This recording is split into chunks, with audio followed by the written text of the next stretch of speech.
This guy, I feel like he's one of the last old school like movie stars because he can actually act his ass off too. And then she locks eyes with Frasier, and she just like immediately just. Everyone has their own idea and their own opinion. It's the jerk store. We're going with the jerk store. Happened in the 90s. I think Michael Jai White, you know, if he has a chance to play any character now that we would see in like a comic book movie or something that's like, you know, a property that might be made into a movie, what would you love to see him in? And I'm thinking Bishop from X-Men. You throw a nice long curly wig on Michael Jai White. I think he would be a great Bishop. But I think he's underappreciated. He's very cool. I think he'd be a dope Beast. I think honestly, you throw Michael Jai White in a comic book movie, I think he would kill it as no matter what. And if people could get over the race thing, I would love to see Michael Jai. I would love to see him play an older Batman. Throw some gray in his beard, be like an angry Batman. The race thing is something comic book fans can't get over. I'm not saying all, but they're just and take race out of the picture. They're just the hardest to please, I feel. Them and Star Wars. Like, yeah, definitely. Anything that's like an established sci-fi thing, those people ravenous. Like, some people might be pleased, some people might think it's the greatest thing since sliced bread, but there's going to be a sect who are like, Buddhist man, tomatoes. You know, I used to be kind of like that, where I like things, and you're like, well, why are they doing this or that? And you get kind of like caught up in your feelings because it's like a nostalgic thing or whatever. But as I get older, what I don't like is when people like Star Wars comes out, or even like these comic book movies, and like the hype machine gets rolling before the movie comes out. So people like think in their head what they want to see.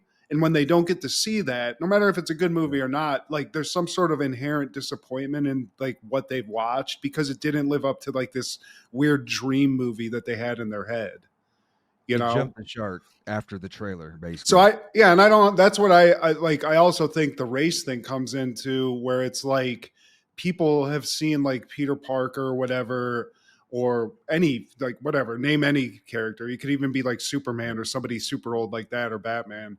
And as soon as somebody, or even like James Bond, where people are like, well, maybe this black guy could play it, or like this suave, like European dude, like Italian guy or something. And they're like, absolutely not. You know, I think that happened with Childish Gambino and Spider-Man. I think it did happen with Idris Elba and Batman and James Bond, for that matter. Yeah. And I think it's hilarious because what does it matter? It's a fucking guy that has spider webs coming out of him. And there is a black Spider-Man now and people love him. So I guess you just have to change his name. But I find that hilarious. It's very funny. It just defeats their memory of the character that they saw. He's not Roger Moore. He's not Sean Connery. Pierce Brosnan. I can't be that because it doesn't look like me now. Well, you're not going to be Spider-Man, kid. Because if you get bitten by a radioactive spider in real life, you're probably just going to get cancer and die, or something awful is going to happen to you, you know? Yeah. The cool stuff you see him doing, you're not going to be able to do. But Michael Jai White, I mean, obviously we could throw him in a Blade movie. Yeah, everybody wants to see what's his face from that Moon. I forget that guy's name. He's in everything. Really good actor, but the new Blade guy. Ali Mashed Potatoes? Yeah. They want to see him do it. And Wesley Snipes did it. But you throw fucking Michael Jai White in that. I mean, damn.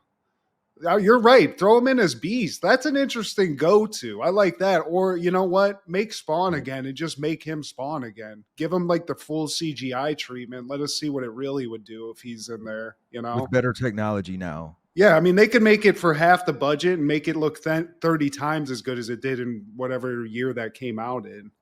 You know? Because he still looks the part. He still has the voice. The voice is half of that movie anyway. You know, it's like that's the gravelly, like crazy voice of Spawn. He's behind a mask. Hey, Hollywood, listen to me. Listen to me and Steve. We're the tastemakers here. Michael Jai White, let's get him to the echelon that he deserves to be in and not I mean, he's a successful guy. I don't even want to indicate this guy's not doing as well as he should, because he's doing great. But but he could do better. yeah, he could be like at Arnold Schwarzenegger level. Because to be honest with Totally. you, he's right there, Steve. He is. He's bodied up, and he could karate kick a guy. Arnold Schwarzenegger had no martial arts abilities. He did not. I wouldn't want to try him though, but I get what you're saying. Yeah, dude, that would be sick. And I actually read online, because I was thinking about Michael Jai White when I was thinking of this idea. There was an idea where him and the British white guy, his name's Ray Park, he played Darth Maul in the first prequel, like the guy with the red face in the Star Wars movie. Yeah. That guy's a hell of a martial artist. And they were going to play Luke Cage and Iron Fist, which actually ended up being Netflix shows. Luke Cage was like a big brawny black dude. It was and Mahershala Ali was in that show, like a weird 6 degrees of separation. But they were actually going to do a show with those two dudes. And that would have been great. We never got it, but yeah, dude, shout out to fucking goddamn Michael Jai White. Every chance I get, Steve, I will just praise this dude. And speaking of Michaels, we're both in agreement that Michael Keaton is our favorite Batman, and we're going to talk about him. Yeah, we're going to talk about him a little later. Like, what would you classify him as? Because we've talked about action stars. We talk about Bruce Willis, Nick Cage, Sly, MJ Dub, Jean-Claude Van Damme. Where does he? Is he a part of that company, that group? I think he's too good of an actor to just like pigeonhole him as an action and within all those action guys, even though he was right there with Batman. But if you got to think about remember like the comedy stuff he did? He started off as a comedian. Yeah. Johnny Dangerously, that weird like mob movie he did like in the 80s. Yeah. Multiplicity, Mr. Mom. This guy, I feel like he's one of the last old school like movie stars, because he can actually act his ass off too. You know, I think he's up there with like a Kurt Russell. I feel like if we're gonna put him with like a contemporary, because Kurt Russell can act like a motherfucker too. Let's not forget about Beetlejuice. Yeah, but Batman. I mean, this guy plus Jackie Brown, Steve. Let's not forget what is that classified as? Is that an action or is that a drama? What suspense? Jackie Brown? Yeah. I think that's more of a drama. I wouldn't call there's not a lot of action in it. I mean, there is a little bit, but it's not like I wouldn't classify that as an action movie. But when you think about Keaton, dude, this guy, he can play funny. He was even in an episode, one of my favorite episodes of Frasier, where he just played like this grifter, and it was hilarious. But yeah, Keaton, he's a renaissance man, Steve. Toy Cop. I'm looking at RoboCop and Toy Story 3, but he was in both of those. The Dream Team.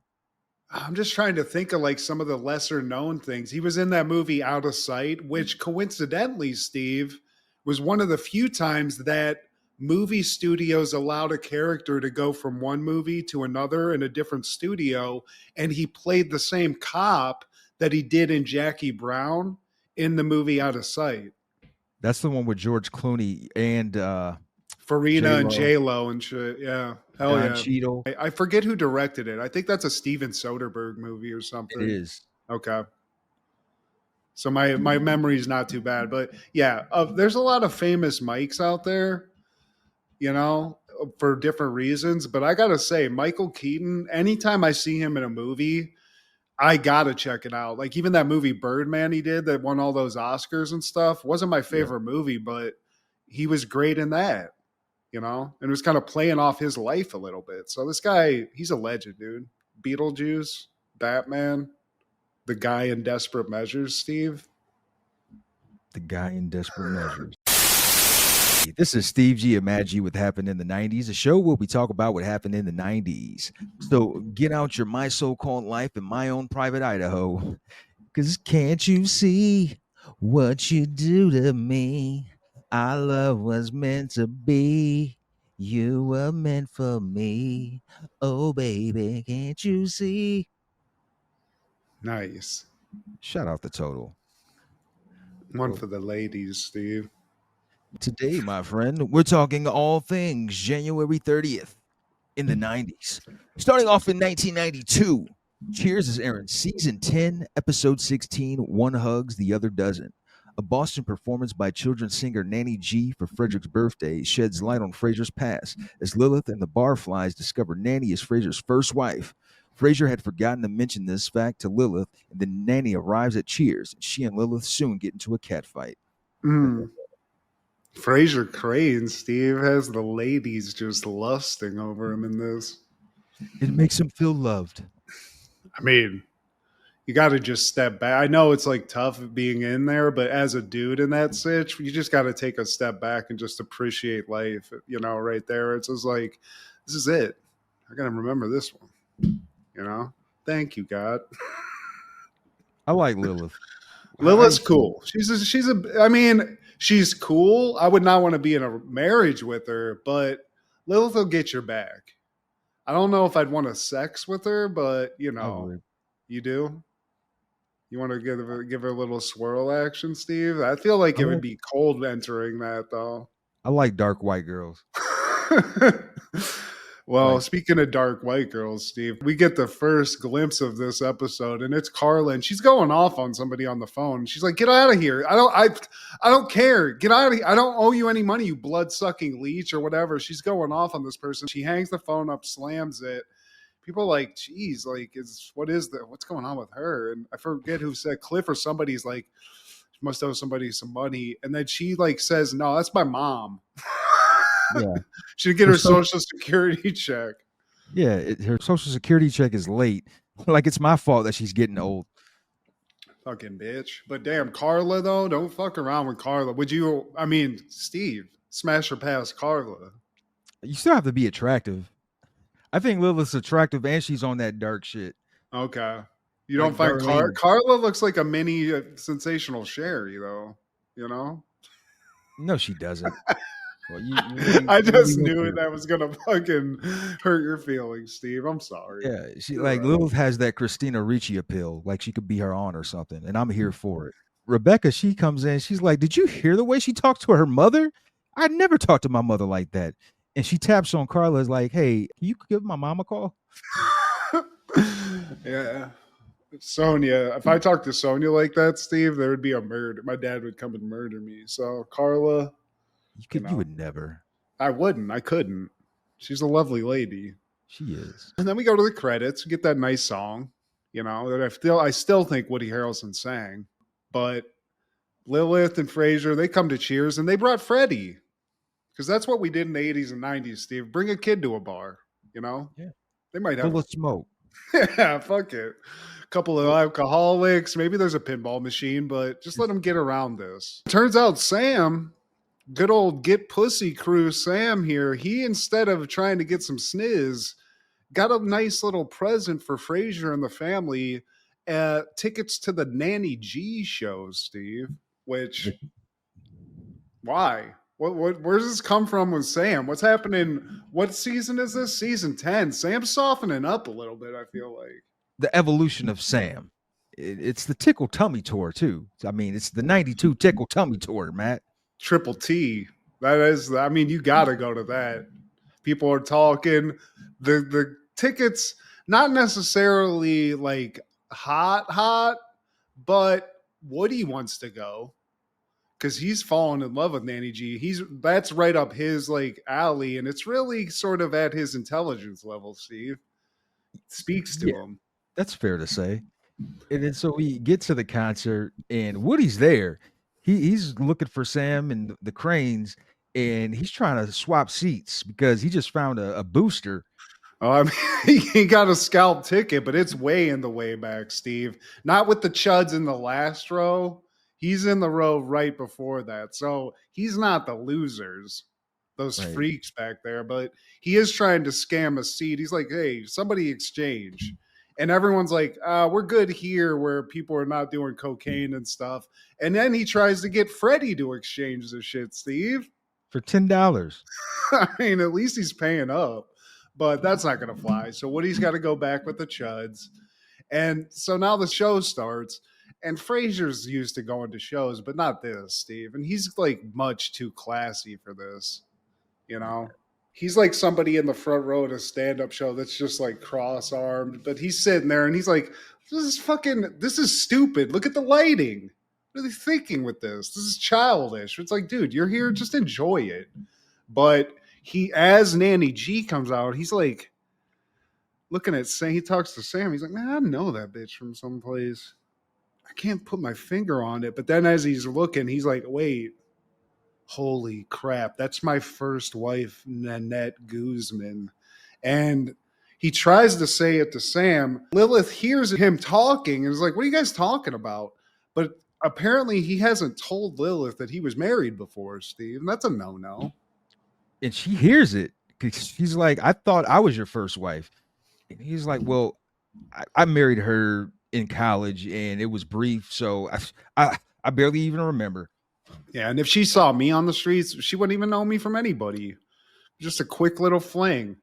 But this leads to the segment in the net show where Nanny Gee comes out to the crowd because she needs to meet some new friends. That's what this is all about. It's a kid's show. So she starts singing like, hey, da, da, da, da. And then she locks eyes with Frasier and she just like immediately just in front of everybody, Steve. I mean, as a parent of anyone else in the show, what do you do at this point? Because now you got to have the sex talk with like a 5-year-old, Steve. That was a part of the act, son. But it's even though, because we covered another Cheers where Lilith, she hops on Sam on public access television, Yeah, right in front of Frasier and whoever was watching that show. yeah, So, and that's a televised event, Steve. This is just a Nanny Gee show in Boston. You know, most of these people are hammered, just trying to sleep it off while their kids enjoy a show. Frasier, though, gets the full tongue action in front of his wife, in front of everybody. He's popping a boner at a kid's show. Shit's all crazy at this point. But I mean, as somebody who was like not wanting to go to this and then this happens, what a delightful surprise, you know? and then we come back to the bar, and Woody, he's telling everybody, yeah, Nanny Gee, she shook everyone's hand. She even kissed some guy in the fourth row, not even realizing that it was Frasier. Yeah. He's like, I was just some loser chud back in the back. I didn't even get a fucking wave, for God's sake. Lilith just in her sorrows, Steve. She can't believe Frasier used to date that bitch. And she says that. She lets the fucking like hoity toity, it's gone, Steve. She's ready to Throw them hands. She does. I mean, she's like, even like as she's leaving, she starts like Weird Owling a Nanny Gee song, but it's about poisoning Nanny G's, Steve. I want to scratch your eyes out, drain your blood out. Oh, you had to be there. And then Rebecca, she's here, and she's like, well, I mean, I get it because this happened to me in high school. And she's like, I talk about it, but I'm gonna go crying immediately. So she's in tears. This has happened to everybody, Steve. Maybe not a fake marriage, but or a first secret marriage, but you know, we've all wondered. You know, you wonder about these people that your significant other dated or fucked or whatever. So Lilith, as much as she's a mental professional, just like Frasier, it's too much, Steve. It's causing a lot of ruckus. And Frasier comes in. Carla gives him crap like, I heard you used to marry a famous children's entertainer. What, Burl Ives wasn't available? And then Norm, he keeps it real with Frasier. He's like, look, why don't you tell her, man? Marriage is all about trust. If you can't trust her, man, like how can y'all live together? And he just throws some realness on him. And Cliff's like, where'd you get that from? Matlock. Yeah. I mean, he says that he goes even deeper because he's like, have you ever said you loved her? Do you cry with? Do you sleep with her? It's like crazy shit where it's like, yeah, I love that Matlock though, Steve. Hell yeah. I guess he's throwing knowledge like that. I thought he was just a lawyer, but shit. But Lilith is like, yeah, fuck that bitch. Frasier hears that. And he's like, oh, okay, well, you don't like her, whatever. So her being here to apologize is not cool because he brought Nanny Gee. And as soon as he says that, Nanny Gee comes in and she's just like, she's in love her, Steve. She wants a hug, you know? But Lilith's not a hugger. I've always been a huggy, kissy person. Oh, I bet. I feel like I want to hug you.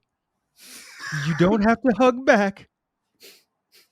Lilith wants to slap this bitch. Woody tries to get an autograph, but then he gets ignored and he takes that super personally. He's like, God damn it.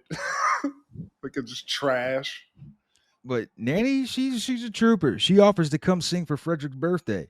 And they're thinking that it's going to be at Lilith's house. She's like, I really just don't want anyone to come. Yeah, because everyone's like, oh, Nanny Gee, my kids would love that. My nephew would love that. That's great. Yeah. We'd love to come. So Sam, to help out, it's like, well, you know, you don't want to have people over there. I'll have it at the bar. Let's have a kids party at a bar. Everyone, why not?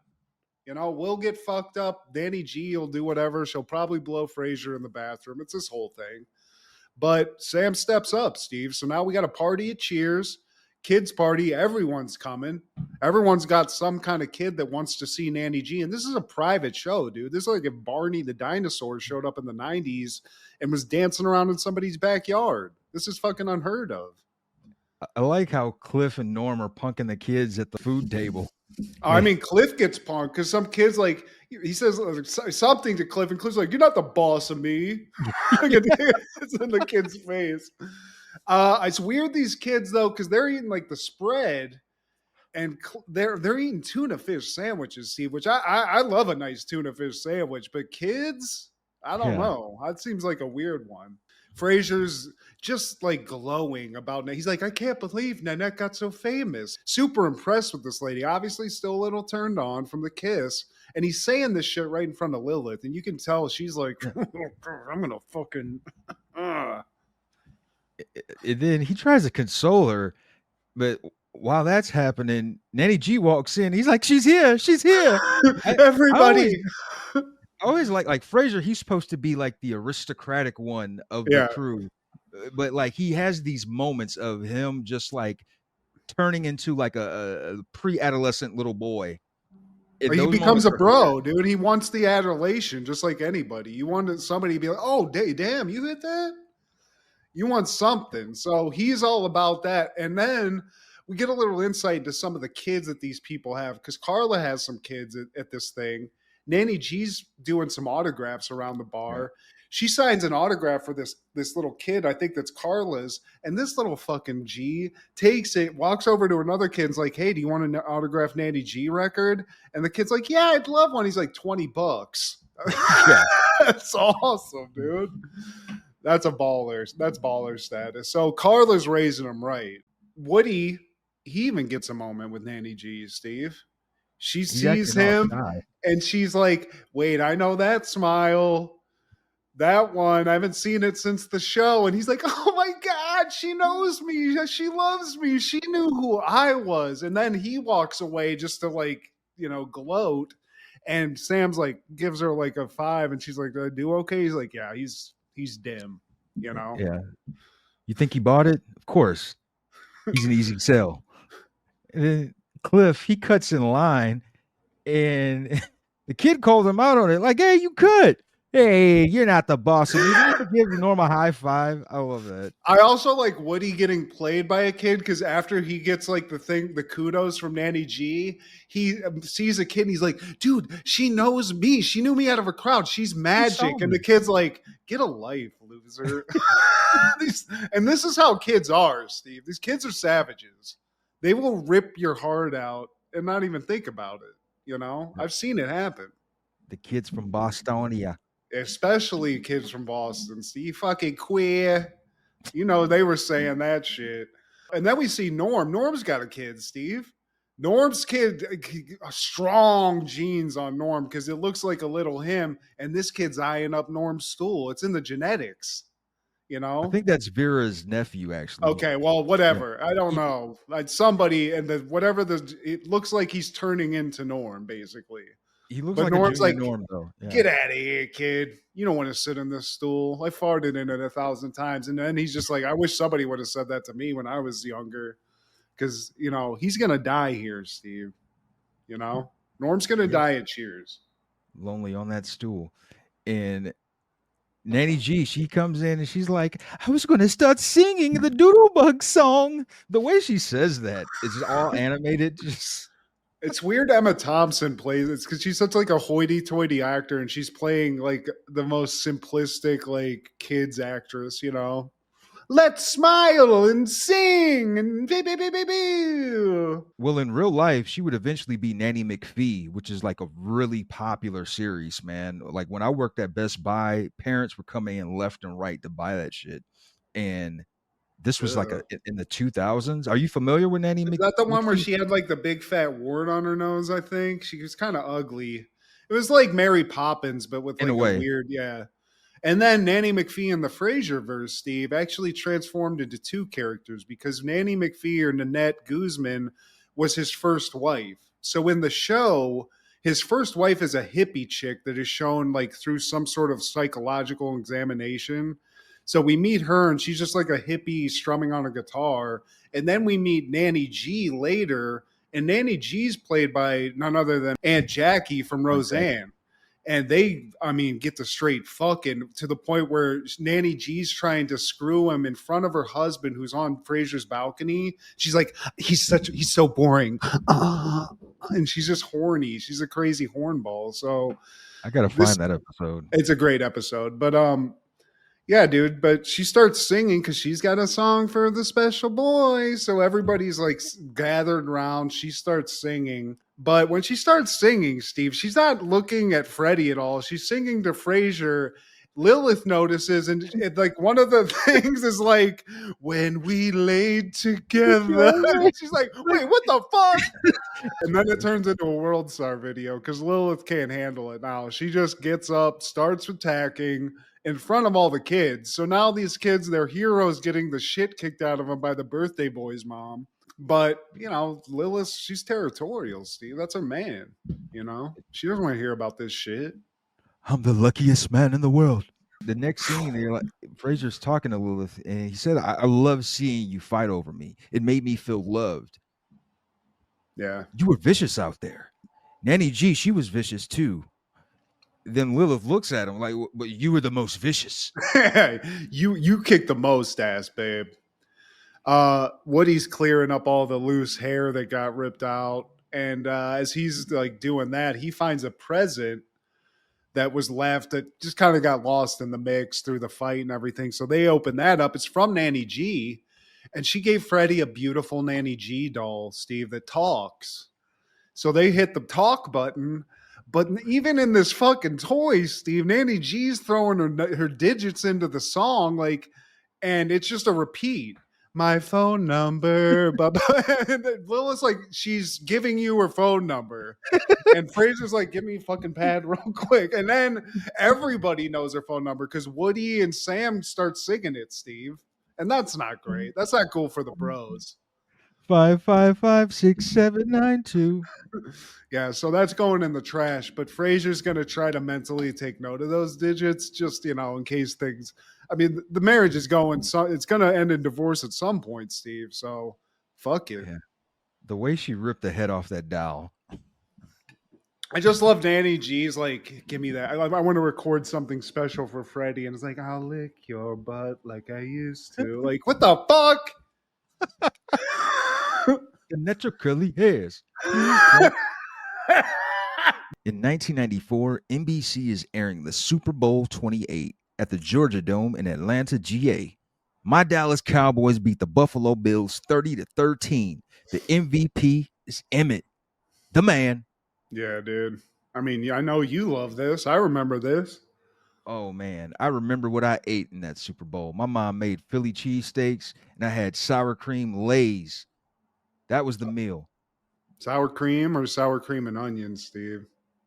Sour cream and onion Lay's. I was gonna say just sour cream Lays. I'm not a fan, but here's how good the Cowboys were, Steve. I was remembering this myself. Before I moved to Ohio, I was a Cowboys fan, Steve, because they were always winning so much. So I had Cowboys Zubaz pants. I had Cowboys shirts with Tasmanian Devil with Cowboys gear on. So a young Matt loved this. Who didn't like this? The Buffalo Bills fans who just kept getting their hearts broken, you know, which we Every also fucking love. time. And I love man, like this was the last championship that the Cowboys won with Jimmy Johnson. They could have been so great. Well, they soon Even beat the great. Steelers, Steve. Like, wasn't that the year after this, or pretty close Well, to that? that was Barry Switzer. That was 96, and Barry Switzer was the coach, man. But this team right here, Alvin Harper, Nate Newton, Eric Williams, Jay Novacek, Michael Irvin, Troy Aikman, Emmett Smith, Daryl Johnston, the fucking Moose, Tony Tolbert, Charles Haley, man. Like, I It think was a Charles Pro Haley was Bowl like, team. it was a Pro Bowl team. Darren Woodson, Leon Lett, man. I think he was the leader. Charles Haley was in Super Bowl wins until Tom Brady passed him. Yeah, I mean, this was a legendary team, Steve. Jimmy Johnson, everybody, even the coach was fucking a Hall of Famer. It was just like almost unfair, but at the time, I loved it. Yeah, man. My They were favorite coach. America's team then. Now I'm not so sure. Now I'm a Steelers fan, Well, but shout out. I mean, the team, the popular team now, I think, is the Chiefs, especially if they make history Boo. with 3 in a row. But yeah, man, I hate so that. many great memories from these teams, and I maybe in my lifetime I'll get to see another Cowboys Super Bowl. When did But Dion go to the Cowboys? 96, Okay. it was halfway through that season that he Damn, they joined. had all these legends, and then they add Dion to the sauce. Jesus Christ, Steve. Now that is my favorite team of all Yeah, time. I mean, I get that. It's not my favorite team because they beat the shit out of the Steelers in the Super Bowl, and that was when it really hurt, Steve. Because I adopted the Steelers to combat all of the negativity of Ohio people and their love of shitty Ohio teams. I don't get it. But hey, the I don't. Browns still haven't won any, and they won two in your lifetime. So it's a marathon, not a sprint, Matt. I know, but I can't be happy with that, Steve. I need instant gratification and constant gratification because I'm a modern person, Steve. I can't live in the past. I was on the Rush bus, and then the Rush bus crashed off of a cliff, and now I'm left with nothing, Steve. I'm in a pile of rubble, smoldering, with the hopes that maybe someday the Steelers will do something again. But right now, you and we're both just stuck in the doldrums, Hey, But I'm Chris I'm Hansen, happy to be like that, I'm happy to be here with you, miserable, but together in misery. sharing our misery, commiserating. 1986, Ministry would release Filth Pig, and I love me some Ministry. I know that's not fully your bag, but I do think they're great to work out to. They get you pumped up. Ministry is like Rob Zombie with 9 Inch Nails, and like the elements that I love about both of those bands are in Ministry. And it's really a one-man band, man. Al Jurgensen, he's a legend. And it's kind of like he does it kind of like how Trent Reznor does 9 Inch Nails. Like other guys, like the other positions are rotating. One guitarist might be on for 2 albums when then he's gone, But Filth Pig, it's a vibe. It's a vibe. It's a steampunk Rob Zombie-ish Trent Reznor-ish vibe. And I'm here for it. That's a good sales pitch.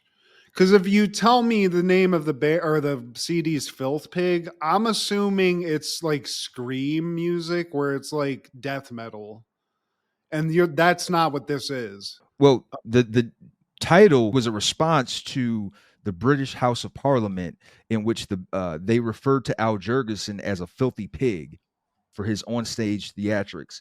So I don't know if you've seen the cover art for Filth Pig, but it's basically a guy in a suit with a American flag in his hand, and it looks like his brain is like showing. I can't Okay. tell if it's just like some guts on top of his head or if it's supposed to be his head exposed, the top of his head. But it's a pretty gnarly cover. Oh, it's like a guy holding an American flag. Yeah. Yeah, that is kind of gnarly. I like that. So what does it sound like though? Like is it like so it sounds like a Rob Zombie music?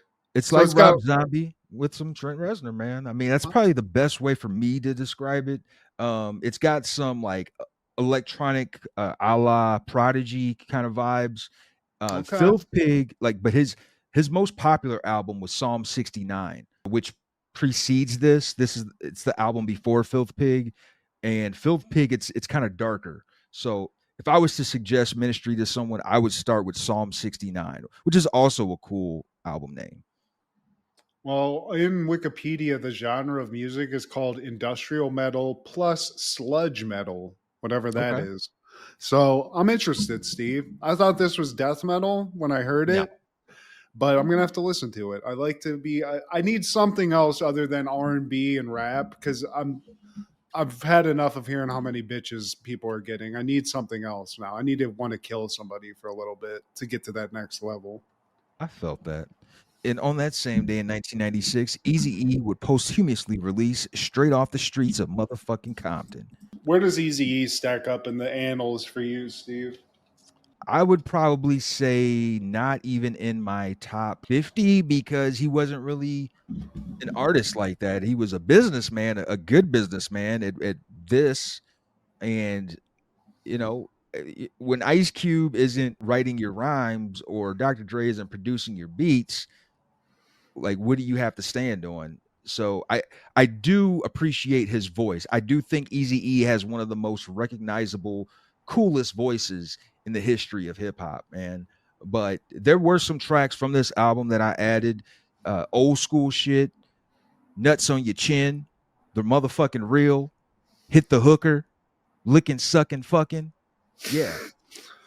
Yeah, I like that. It sounds good, Steve. And here's one question I always wanted to ask somebody that might know more than me is that, I've watched the documentaries, I've watched the movies, and I liked Eazy-E, and I still like Eazy-E. I think he's fun to listen to, and I agree with you about his voice. Do you think that the situation that they showed in Straight Outta Compton, the movie, where he was just some guy that was in the street, like I know that part's real, but they basically told him how to talk so it came off good when they recorded the song? Do you think that that's how that happened? It just Well, seemed they had very to, dramatic, like very easy, like, no pun intended. It seemed kind of an easy way for it to go down in the movie. And I always wondered if that was true because it kind of takes it all away from you. If it's just as easy as being like, yeah, just say it like this, you know? well, I mean, obviously they had to condense a lot, man, but he had to be coached. He had to be coached, man, because he was not an artist. Like Ice Cube, that was his intent, that was his goal. Dr. Dre, he was already doing music. Easy E was a street guy. He was Yeah. selling crack. Obviously, like I got more familiar with him after he passed because we were younger, he wasn't really on my radar too much. And then, like, obviously, he passed away, and then like that Bone Thug song came out. They kind of featured him in the video a little bit, like in honor. And I looked into him at that point when I was a teenager and stuff. But I mean, I always have a little bit easy pop up on my playlist. It's just old as fuck. It's not this. It's like the first shit with like NWA. That's kind of what I always associate him with. Make sure you add nuts on the chin I to the mean, list. licking, sucking, fucking. It sounds great, So I'll add this in. I'm gonna work out after this. So straight out of the streets of motherfucking Compton, I'm gonna put it on, Steve. We'll see how many saves I get. And that's fucking with a PH. Yeah, On that same day in 96, Total would release their self-titled debut, Total. And it's the one with Can't You See? This is when Bad Boy was, I wouldn't say fully hitting their stride because Mace isn't there yet, but man, I was fucking with Bad Boy heavy. Big yeah. was still alive. Puffy, we didn't know he was a complete creep. No idea. I just thought he was a cool dude that wore shiny shit. We all did. Yeah. Well, I did. Shout out to Dave Chappelle's monologue on SNL because he had some hilarious stuff about that situation. But back to this. Yeah, I'm with you because I mean, I think everybody was. I was a West Coast guy, like I said, but everybody was into Bad Boy. They were just throwing out hit after hit, even for like movie soundtracks and shit. Like that Godzilla song and stuff. You know what I'm talking about? That shit was hot as hell. And the With videos were Jimmy tight. Page. But yeah, man, Total. I think they put one other album out after this, and they were finito. But That At one the song time, though, "Can't You See?" Everybody knows that. oh yeah, man, that's a classic. And at the time, I think most of us weren't aware of the bad boy curse. We didn't. We thought, hey man, this is a successful group. This is a successful act. They're going to be here forever. Craig Mack, Big, Total, yeah.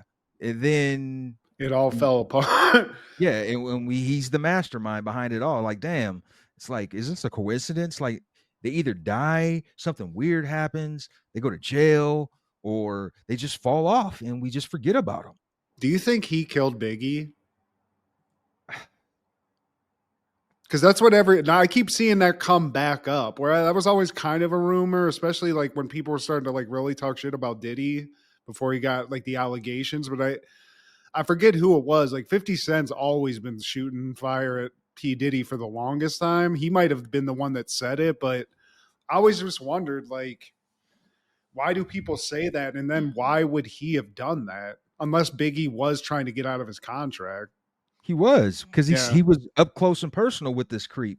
So it's Oh, like the stuff that we see now because of several testimonies, he was seeing in real time. And then I'm sure he died in 97. It probably took him only a couple years of like, damn, this dude's a scumbag. oh, Puff got a bunch of what's up with the baby oil, Puff? Ugh. Ugh. But The on, hell. on that same day in 96, future basketball Hall of Famer Magic Johnson comes out of a 5-year retirement. He helps the LA Lakers to a 128-118 win over Golden State.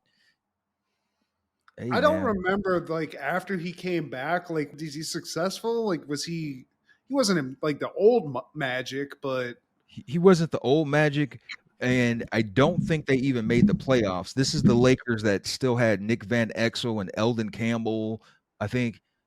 But I do remember watching these games, man. This was halfway through our 7th grade year, and people didn't want to guard him. yeah, I mean So there was still that thing, man. You know, it took he said he's hit everybody knew for 5 years, but it's just people couldn't get used to that shit, dude. I think that's so hilarious now, but I mean, he came back. Isn't that crazy though? There's people just dropping dead. Magic, take a 5-year break, just come back, play professional basketball again. That's pretty fucking awesome. yeah, man. So shout out to Magic, bro. 1997, that following year, Seinfeld is airing season 8, episode 13, The Comeback. George goes to great lengths to respond to a coworker's joke. Jerry learns his tennis pro is terrible, and Elaine falls for a sensitive video store clerk. Hilarity ensues. Yeah, dude. This is a George episode. Like, this is a great one, Steve. Oh man. And we start this off with George. He's working with the Yankees. That's where we're at now in the series. And, you know, they got some shrimp cocktail on the table, and he's facing it, Steve. He's inhaling shrimp. Like Pimp C, I eat so much shrimp, I got iodine poisoning. I mean, you need to take a breath, but he's hammering these shrimp. And as he's doing that, the guy across the table from him, I think the guy's name's Riley. Riley, yeah. He's like, "Hey, George, the ocean called. They're running out of shrimp." And everyone's like, "Ah!" George is sitting there like, "Oh, fuck." And he can't, just like every time this happens to you in life, Steve, he can't think anything right there. He's just consumed with embarrassment, I guess. But Hey, that's the worst. yeah, dude. And you cut to him on his way back home from work, and he's thinking of it, his comeback. And he's like, the jerk store called, and they're running out of you. Oh, that's what I should have said. Yeah, I mean, and that's what happens, Steve. 5 minutes later, 10 minutes, you figured it out. You figured out the poison dart that could have just gotten through the defenses, but little too late. Later, George is with Jerry at the tennis club, Steve, the tennis club. He's discussing this, and he tells Jerry what he should have said. Jerry's like, "Oh yeah, that's great." I don't think it gets the applause George was hoping for. But run it by a comedian, Steve. I think that would be my first go-to. This guy's a king of going after people like this, you know? Yeah, well, I mean, he tells him that's what he said, and he's like, "Oh, dude, you said that?" He's It's like, well, no, that's what I should have said. I thought of it on the way home. Yeah. And, I don't see George playing tennis either. I just wanted to put that out there. But hey, getting a couple of tips from the comedian. Then we cut to the local video store, Steve. And for those of you too young to know what this is where you used to go to rent videos. Okay. Champagne Video, very classy establishment. And Elaine's looking, she's perusing the stands, which was so much fun. I used to love doing this. I miss it. And she goes over to the employee selection area because that's where the hot tips really come into. And she's looking at Vincent and his artistic tastes that he has up there because he's watching stuff like, Schindler's List. What's the one that you watched this week, Steve? What's the one with Claire Danes? Great Expectations. Great Expectations. Yeah, I'm sorry, Claire. They look the same. I just like to say that. But, Vincent, Steve, are you is that where you're going when you go to the employee section? Or are you going more Porky's or whatever, the other guy, Gene or whatever? I think depends on how old I am. Yeah, probably. Yeah. You weren't a 10-year-old kid watching Schindler's List, Steve? Of course not. I think Kramer mentions that he's going to watch Other Side of Darkness. Yeah, that's a tough one. I don't know. He's going a little artistic, but he's making fun of Elaine for her hoity-toity behavior. We cut from the store. We're at Jerry's, and Kramer did watch some of that video, and it got in his head, Steve, because that video has a woman going into a coma, and Kramer can't have that, Steve. He ain't having that. He's in his head fully about the possibility that this could happen to him, and he's got to figure out what to do in that event. Yeah, he wants to die with character, and he gives Jerry the okay. He fully entrusts his friend Jerry to cut off his life support if that ever happens to him. And That's he's like, heavy. dude, yeah, this isn't a legal binding document. I think he gives him a piece of paper. It's just like, dude, I think you need to talk to a lawyer. Well, I can't talk to a lawyer. Jackie Childs, he has a restraining order against me.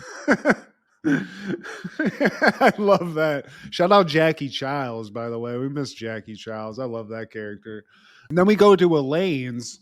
She's loving Vincent's movie pick that she got. She's in tears. Bravo, Vincent. Bravo. But as the movie finishes up, she gets a call, and it's Vincent, Steve.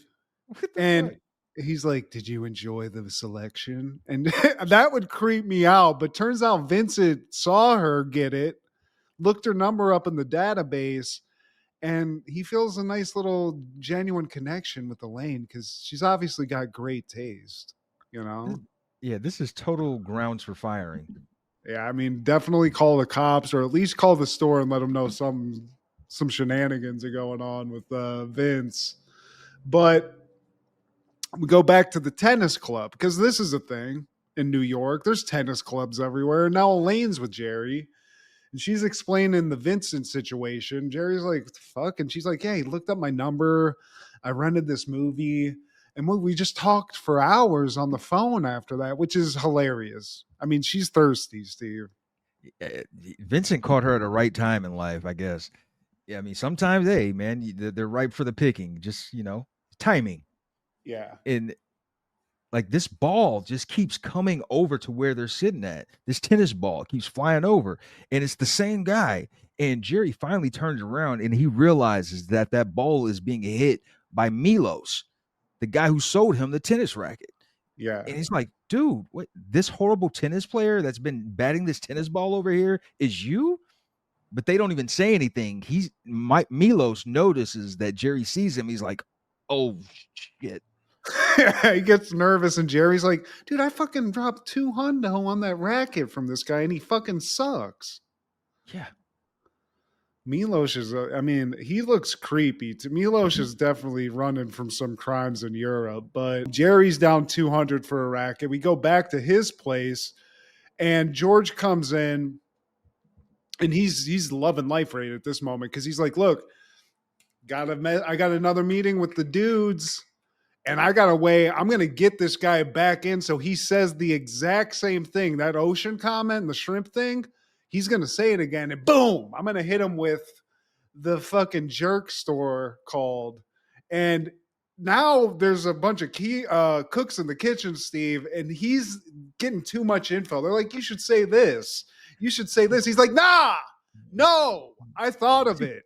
That's the problem when I'm dealing with groups of people. Everyone has their own idea and their own opinion. It's the jerk store. We're going with the jerk store. Yeah, dude. I mean, honestly, I trust the professional stand-up comedian, but George, he's committed. Kramer, he sees that Jerry has taken that old racket that he had that he threw out when he bought that Milos racket. Well, Kramer sees that old racket in the trash, or just out of the trash. He's like, "What are you doing?" And Jerry's like, "Oh, that guy's a scumbag. This racket's still good." And Kramer's like, "Dude, you can't let it go. You can't let anything go. I can't let you be the executor of my state. You're just gonna let me fucking sit there like a vegetable in a coma. I can't trust you." I want to die with dignity. Yeah. So now he pivots to Elaine because he's like, "You know what? You're a psychopath. So I think I'm gonna go with you, Elaine, because you'll pull the plug on anything." You're a stern businesswoman. And she's like, oh. So they cut to where they do the business for his estate, and the guy, what is his role? Well, he's just a lawyer. So first of all, that's Ben Stein, Steve. That's my guy, Ben Stein. Bueller. But you got to have a lawyer draw up the contract because basically this is a legally binding contract at this point, right, Steve. So Ben Stein's going through every possibility. He's like, so what if you get crippled but you can smell?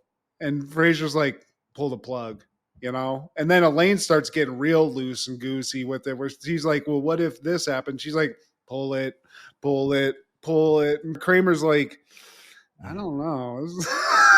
Yank it like you're starting to mow. Yeah, dude.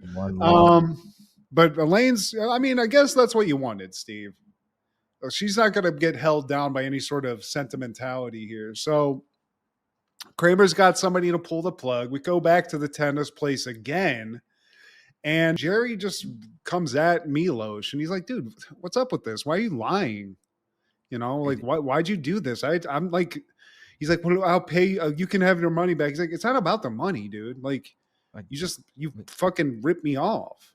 Dude, I'll lose my business if anyone finds out. How about this? I'll give you free year membership. He's like, you could do that? Yeah. Well, let me go to the back and see. So he goes to the back and he notices a little honey standing to the side. He's like, oh, okay. Milos comes back. He's like, oh, I'm sorry. I can't do that. Is there anything else I can do to make up for it? And then I think Jerry just walks off. And he's like, nah, dude. Yeah. And then he starts flirting with the chick on the way out. Tennis, anyone? And she, she gets a little like nice magical connection there, Steve. So Jerry runs out on a high note. He's still out that $200, but that's just a fucking one night at Caroline, Steve. He'll get that back.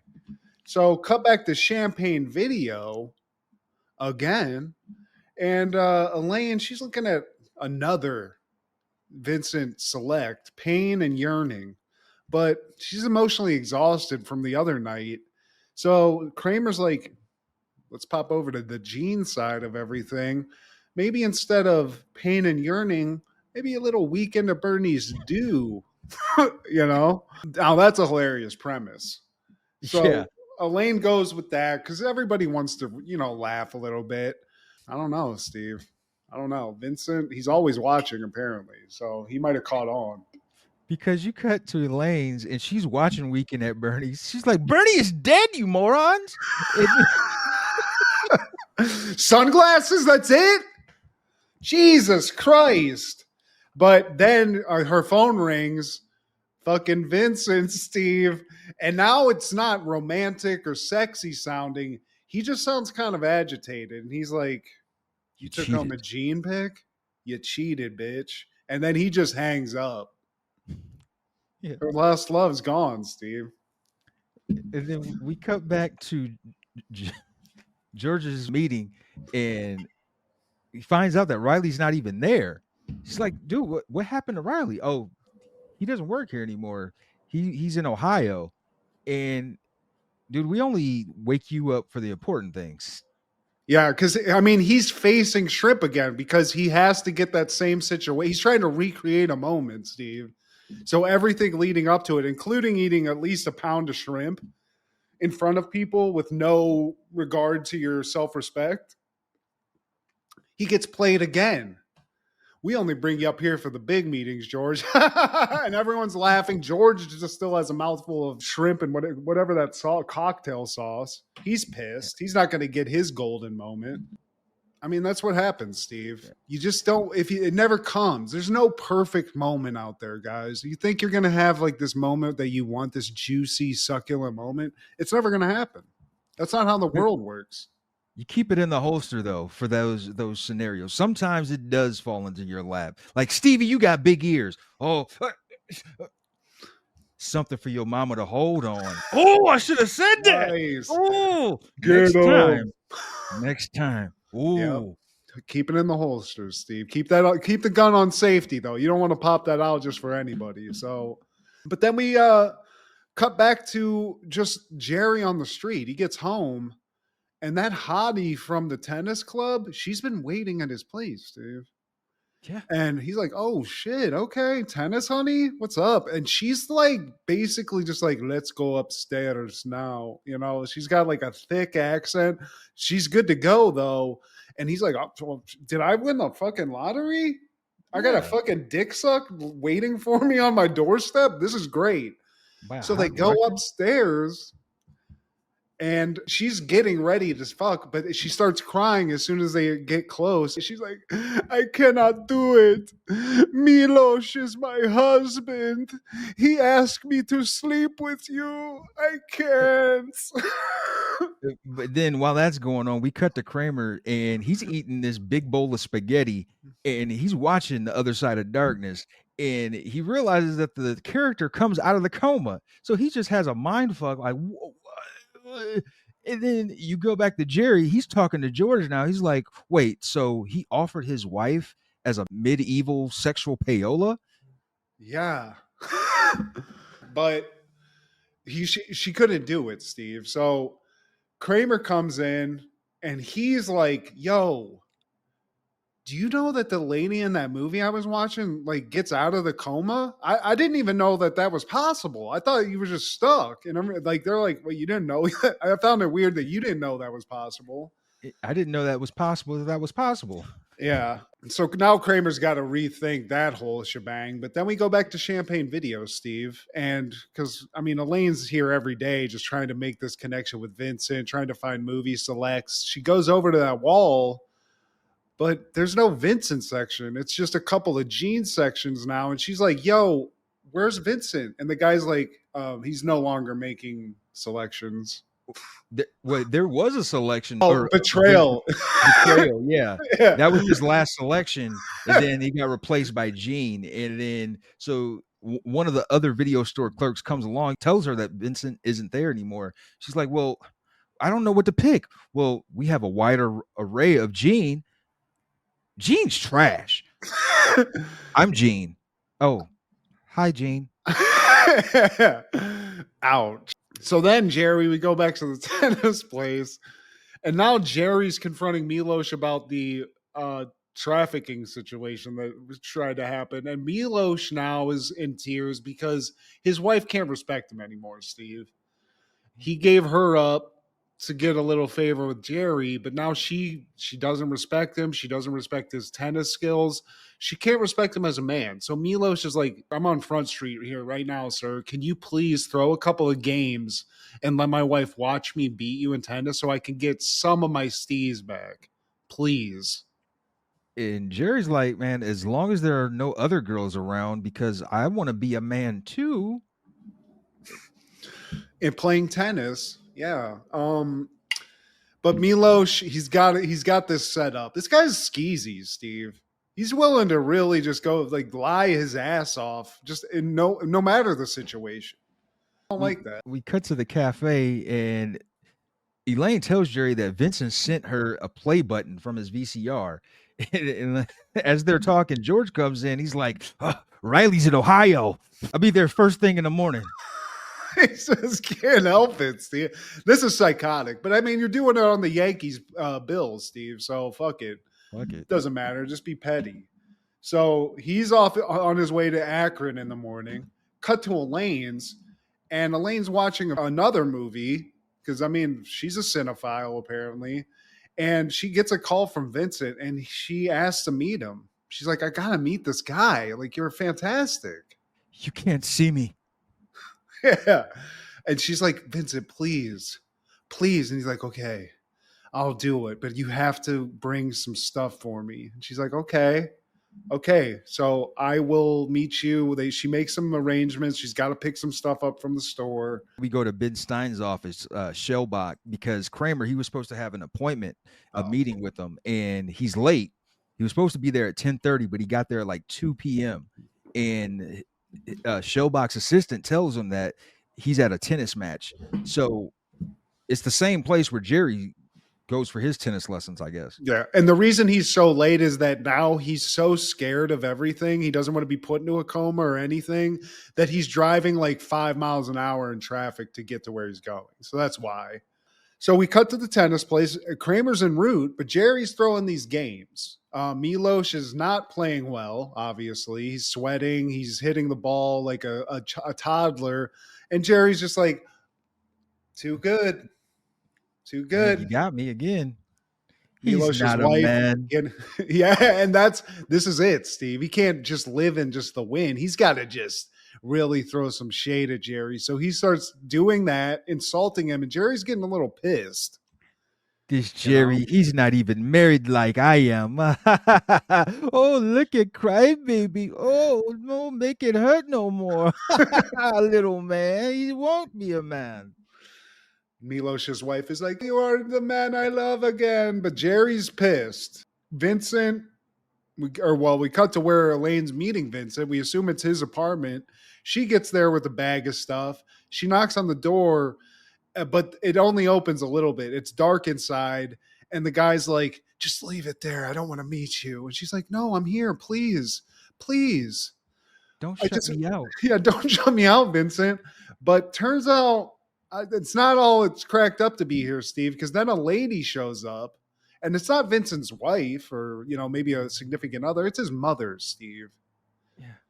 And she's got a bag of fireworks, liquor, and cigarettes. Like, this is the Foot Clan lair. And the lady's like, "This kid's 15. Who the fuck are you?" And Vincent's just a pimply-faced teenager, Steve. Oh, my acne. And by the way, did he send you part of our VCR?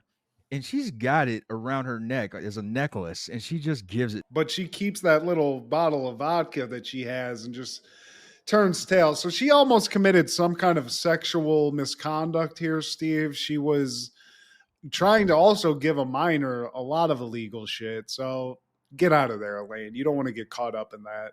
Before Chris Hansen does. Yeah, I mean, that's definitely one of the... She showed up basically like a child molester. What are you doing with all that? She was one moment away from that, but she got away. So cut back to the tennis place, and now Jerry's putting it on, Steve. He says, "Fuck the bullshit. It's time to put the skills to the test." And he's making a fool out of Milos, Steve. Yeah, and he sends a slam.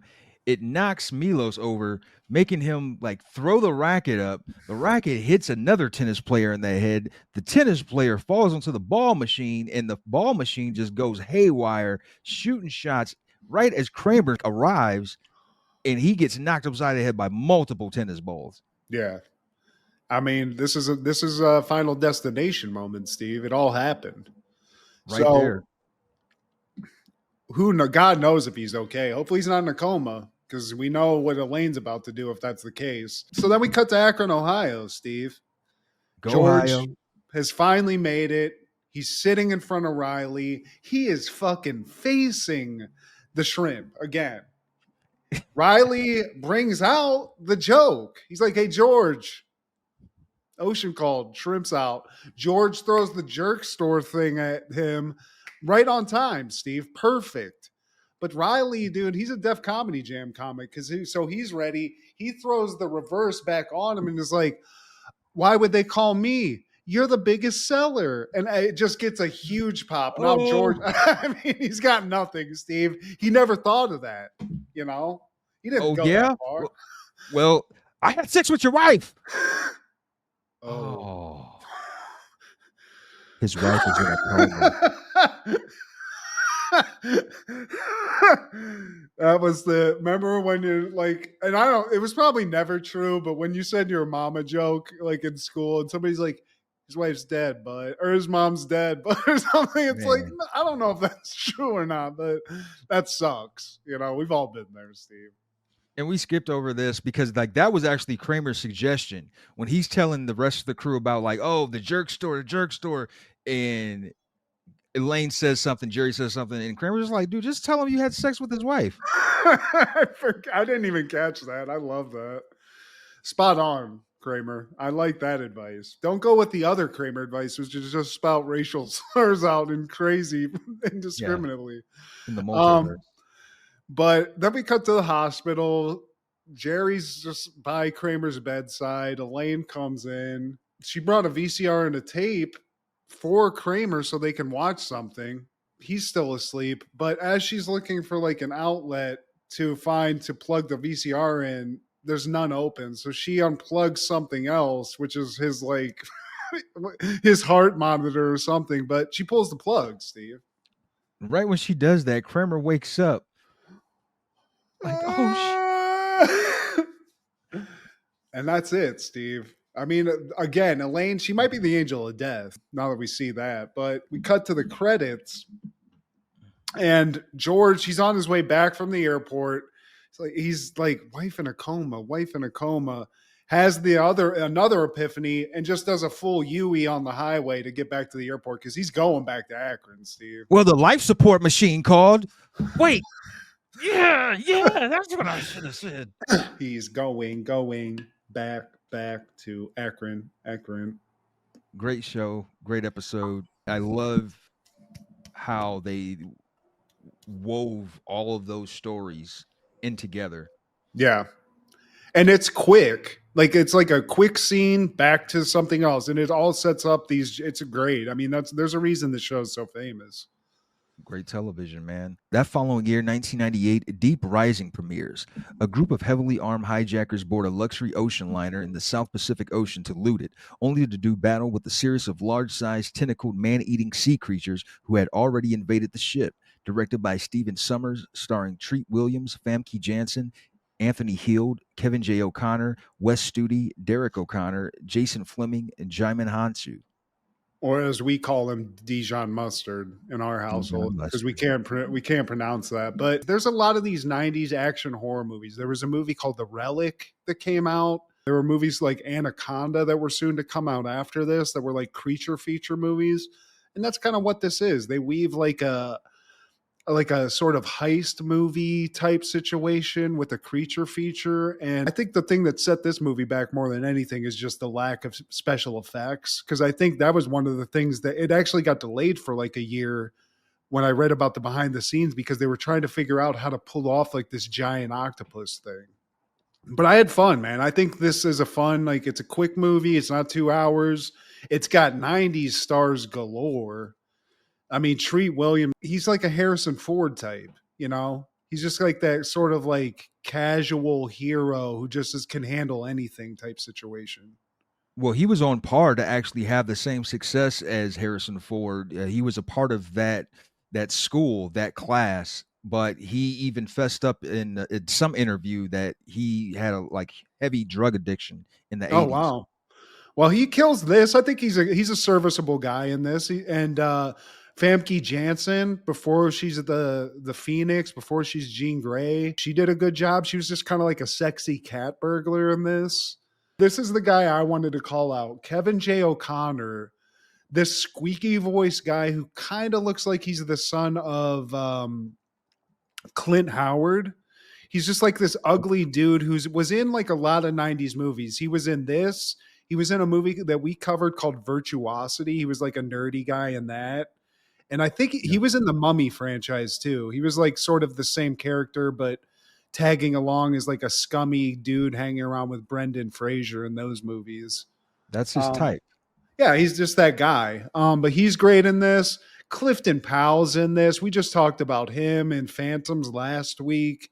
He's Yeah. getting the rounds. Jason Fleming, he's a Guy Ritchie actor. He was in Lock, Stock, and Two Smoking Barrels, and he was also one of the pikey gang members that hung out with Mickey in Snatch. He just had like a big mullet, and he just looked crazy as he does in this. But even like it's got Sagat from Street Fighter 2's in it. It's just a lot of guys you saw in like 90s action movies all in one thing. I loved it. Kano from Mortal Kombat's in it. Anthony Heald, I always thought he looked like a True Value Nick Nolte. Yeah, hell yeah. That guy, he's always that he was the villain in Bushwhacked, Steve. He was. He was basically the same guy in Bushwhacked because he's sort of like a dirty I mean, he is the villain in this basically, other than the octopus. But I enjoyed it. I didn't like that they ended it with like a cheap. They get out, they blow up the ship, they get to a deserted island, but then it ends with like them being like, "Yeah, we're fine here," and then like some monsters on the island, like this, the world's just infested with gigantic monsters. An You know, ominous ending. Yeah, like is it supposed to be the octopus again? Because they can't live on land, can they? I mean, I don't know what the hell it was. I was assuming it was like a King Kong type thing or something, but you know, they were just trying their best. They made one good, decent movie, and then you know they were trying to have another one. But Treat, he's not going to carry a franchise like this. But I'll give this one credit, Steve. I enjoyed this. Yeah, like I went into it ready to shit on it, but it wasn't bad. And R.I.P. to Treat Williams, man. He had actually passed away in 2023, I believe, due to a car accident. But Damn, I didn't know yeah, that. Fuck, shit. R.I.P. Treat Williams, you killed this. but on that same day in 98, Desperate Measures premieres. Frank Connor is an honest police officer who desperately needs to save his son's life. However, after losing all hope, he finds out that a criminal, Peter McCabe, is in jail, is his only savior.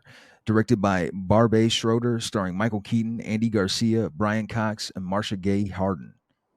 Yeah, and I watched this as a younger person. I remembered liking it. I forgot about the aspect of this movie where a kid named Matt has leukemia, so that kind of caught me off guard a little bit. True to Forgot life. about that part. But I mean, this is really just a movie about a dad who loves his kid so much that he's willing to do anything it takes to make this like one thing happen that's going to save his son's life, and that's getting a bone marrow transplant from a psychopathic genius, basically played by Michael Keaton. And did you know that this was set in, or not set, but shot in Pittsburgh, Michael Keaton's hometown? I love that. I did not know that, but I just think this was I don't think this is like the greatest movie of all time, but I feel like they pulled this one off because there's a lot of like crazy like showcase scenes in this where like they're blowing up fucking hospitals, and they're going like there's car chases, there's a fucking kid with leukemia. I mean, they got it all, Steve. I can't give a fair assessment on the movie until I get some intel from you because you lived this, you experienced this.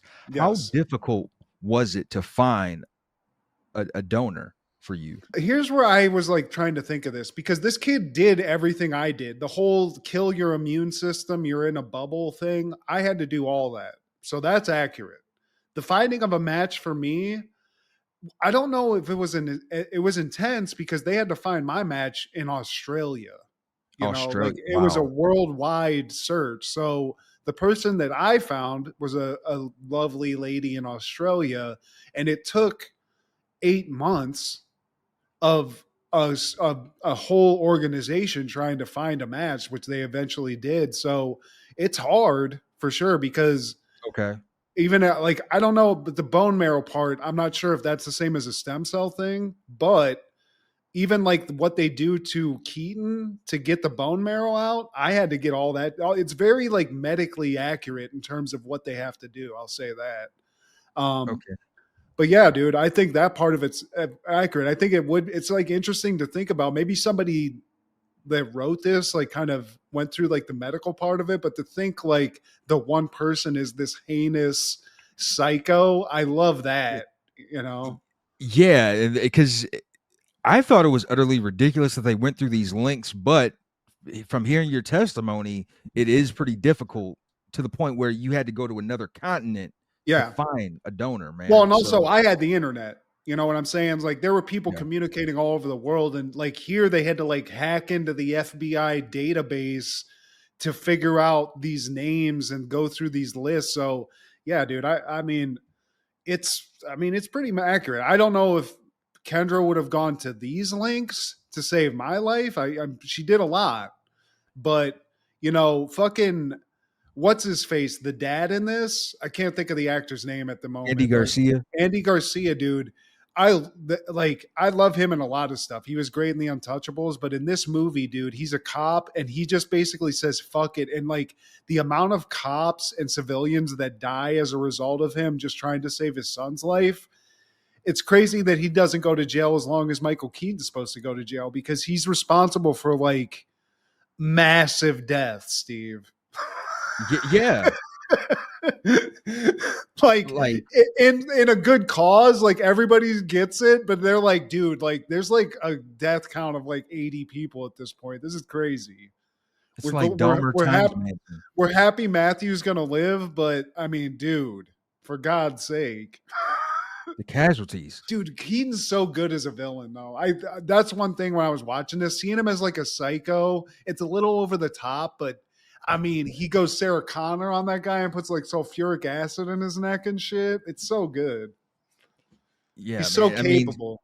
seeing Batman go dark and become a bad guy. I mean, he's good. He's a Hey, great actor, man. he's even like heartless to the kid. Like he's still like nice to the kid, but he's like, somebody tell that kid, that dad, that his dead kid's gonna fucking. He's just like completely ambivalent to this kid's life or not. You know? I can see why we're related. No, we're Yeah. not. Yeah, sure we are, kid. Yeah, yeah, dude. I wish we got more because he's played a villain. I mean, he played a villain in Spider-Man. He's great at it, dude. He's a great actor. I just don't think Keaton gets enough credit for like He that doesn't. part of it. Where does he play? In just off the top of your head, is he top 20 actors of all time for you? It's tough because I don't know if he has like the prolifics of some other people, but yeah, I would put him up there just because of the nostalgia of like the Batman franchise, if nothing else, you know, and Mr. Mom Beetlejuice. and Beetlejuice. Yeah, dude. For me, I think he's again. We're running out of true movie stars, and he's one of the ones from a bygone era. I feel like that we're not going to have guys like that anymore at some point. Any callbacks, honorable mentions, or takeaways? Well, I do have my '90s trivia, Steve. Do you want to just try to pop one out? Or pause. Do you want to just try to answer a question real quick? I want to redeem myself. Yeah, it I was don't 2 for know. 2 My last dad, time. George Leroy, got some fucking heavy hitting questions on this, so I don't blame you for missing out. Okay. Okay. You got this, Steve. You got this. Which singer had a hit with Baby Got Back? Sir Mix-a-Lot. When it comes to females, Cosmo ain't got nothing to do with my selection. 36, 24, 36. Only if she's 5'3". And then which fashion designer created Madonna's famous pointy coned bra for her 1990 Blonde Ambition World Tour, Steve? Oh man, Versace. Jean-Paul Gaultier, Steve. He made those pointy tits famous. He sure But did. you got 50%, Steve. You got the Sir Mix-a-Lot question. Eventually, you're going to get it. You're still an A student in the 90s in my book, so don't feel bad. What about you? Any callbacks or, pustules or disgustingness that you want to talk about? In 1991, Seinfeld is airing the pony remark, and people say that that's a turnaround point for the series. At first, I kind of wanted to do 2 Seinfelds in different eras, but I was like, maybe another time. I think we should do that for one show one of these days when we kind of find that sweet spot of having that on the timeline, one in like the beginning era, another That would like be towards, interesting, and especially for something that's been like long, like we was like 90 and all the way to the net, like the end of the decade, whatever that and would be. yeah, I mean, we kind of have that with Martin right now, man, between season 2 and the final season. But there was that, and X-Men is airing Captive Hearts, and there's like another sect of X-Men or mutants that live in the sewer, Oh, the and Morlocks, hell yeah, the dude. Morlocks. And I just remember one of the Morlocks had this groan of a sound. It's like you gotta watch this episode, bro, because like, or at least this part, because whether Wolverine or Cyclops like encounters the little dude, and he's like, oh, I was like, "What? Is that how he talks?" Maybe you heard Slutfest 96, Steve. Maybe that's what it was. And Family Matters is airing the episode Crazier for You, and this is the final episode before they go on a hiatus, and then they wrap up the rest of the season during the summer. So Family Matters, they'll keep us busy throughout the summer. So thank you, Miller Boyette. And it's weird because this, I think, is the first episode with the new Harriet Winslow, who is played by Gina's mom. What the? Yeah, it's weird, man. So they needed someone to fill in that spot, and Harriet, the OG Harriet, had enough, man. She's like, yeah, I'm tapped out. Fuck this You shit. couldn't just write her all like do what they did with Gina, where she's like on a business trip for the whole season. You know, they just have to call somebody. I guess not. She just didn't want to be on the show. Yeah, she yeah, they've seen it, been through it. I'm done with this guy. But please like, share, subscribe, and comment. Please tell your sister, take me away. Oh, take me away. Don't away. Bitch. Check out Fruit Show Fanatics as well as Crushgasm and our guy Clark the Shark on podcast. So this is Steve G and Mad G with Happened in the 90s. Matt was the fat kid, Steve was the flat kid. Life wasn't always great, but you know what was? The 90s. Happened in the 90s. Yeah! Happened in the 90s.